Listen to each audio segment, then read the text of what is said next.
નમસ્કાર મિત્રો, તો હાલમાં જ તમે જાણો છો એમ કે 26-27 તારીખે નેપાળમાં ભયાનક પૂરની સ્થિતિ ઊભી થઈ છે અને નેપાળના ઘણા જિલ્લાઓમાં અને નદી કાંઠાના વિસ્તારોમાં ભારેથી અતિભારે નુકસાન થયું છે. અત્યાર સુધીના આંકડા મુજબ 300-350 જેટલા લોકોના મૃત્યુ થયા છે અને તેમાંથી ભારતમાંથી કૈલાસ પર્વત ઉપર ફરવા ગયેલા 100 થી 120 લોકો પણ હાલમાં લાપતા છે.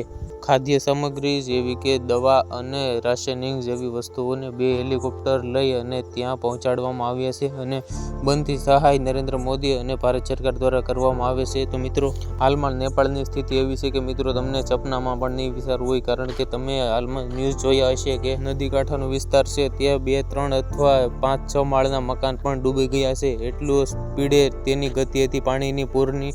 તો મિત્રો તમે વિચાર કરો, 5-6 માળના મકાન આખા પડી ગયા, તો મિત્રો ત્યાંના લોકોની શું હાલત થઈ છે. અને મિત્રો મેઇન વસ્તુ તો એ છે કે આ બધી ઘટના છે તે 1 થી 1.5 મિનિટની વચ્ચે કોઈને જાણ થયા વગર જ બને છે. કારણ કે જો મિત્રો કોઈને આ રીતે જાણ હોત કે આ રીતે ગ્લેશિયર તૂટવાથી અથવા કોઈ બંધ તૂટવાથી આ રીતની ઘટના સર્જાઈ શકે, તો તેઓ અગાઉથી ચેતવણી આપી અને લોકોને સચેત કરી દે, જેથી લોકો છે તે બીજા સ્થળે સ્થળાંતરિત કરી લે. તો મિત્રો તમારું શું કહેવું છે કે ભગવાન આ રીતે લોકોનો જીવ કેમ લઈ લેતા હશે? થોડુંક તો ભગવાનને વિચારવું જોઈએ ને, તેવા પણ આપણે વિચારો આવે છે. કારણ કે મિત્રો કોઈ પણ પરિસ્થિતિ આવે આપણા ઘર-બાર અથવા કોઈ પરિવારને, તો તે આપણે સુલટાવી શકીએ, પણ આ તો કુદરતી કહેર કહેવાય. કારણ કે મિત્રો ભગવાનને એટલો પણ વિચાર નહીં આવ્યો હોય કે આ શું આ નિર્દોષ લોકો ઉપર હું આ કેવી રીતે કરી શકું.